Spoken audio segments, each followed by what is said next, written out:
feel free to, use things as needed. This is about leadership in the 21st century. And this is not just for women, it's anyone who wants to be a leader. Leadership is tough. It's a tough job.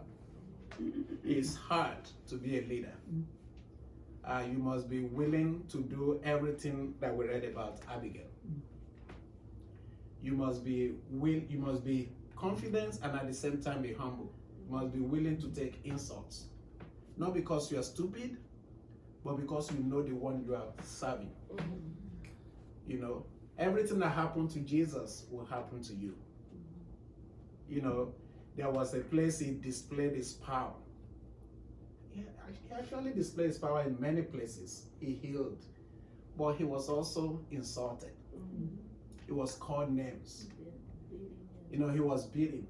He was disappointed. He was betrayed by the people he loved. He was left alone. He was lonely. So this is what leadership is all about.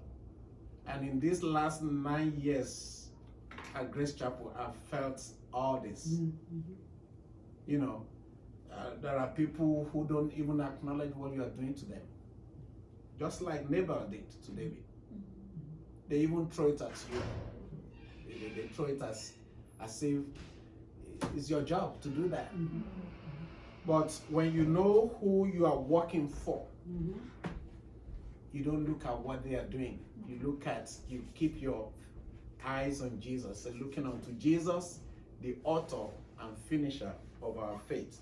So I want to encourage you as leaders, you will need to go after people.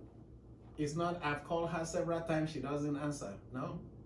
Fabiola, God bless her soul. It took me over 1 year to get her. And for the rest of her life, she said, that's my godfather. That's 1 year. I met her for the first time in front of woman, calling. There was a time I said, God, I'm tired. God said, you have to call her again. It's like I was looking for a girlfriend. But, then I think after a while she felt nobody has ever gone after her like this. Not even the people who have been in her life as men in romantic way. And so she was touched by the consistency. And her life is a testimony till the end. You saw it at the funeral. So what I'm trying to say is that you don't know what people have been through. Jesus never gave up on us. He keeps reaching out. Keep reaching out. He used prophets. He used this. He used that until he gets our attention. So some of the women in your group may be stubborn, may be broken, may be lost, may even insult you and say, leave me alone. There are times you need to leave them alone and then you go back again. And they say, what are you looking for? I said, I'm not doing. But you keep reaching and I say, well, it's okay, I'm praying for you. So leaders are never discouraged. Leaders are persistent. They keep praying for their followers until their heart is yielded to Christ. Leaders need to take ownership. And I want you to underline that word, ownership. And I love what you said, that I'm not doing this for Pastor Moses. You need to take as if this is your own. You need to do it as if it is your own. See, many priests, what they do is they work by the hour. They are hired for 20 hours. And once that 20 hours is over, even if you call them, they will not pick the call. A good shepherd cannot walk by the hour. You cannot do that. Then you don't say, who pays for the extra hours? God does. Yes. And God knows how to do it. He will pay you in big time. And Ellie can testify to that. through the life of your husband and many things God has done for you. Mm-hmm. There are rewards that are bigger than money, bigger than rubies. So please take ownership, make it your own. Let people say, why are you so passionate about this thing? Are you getting paid? Tell them, yes, I'm getting paid. So take ownership and take responsibility.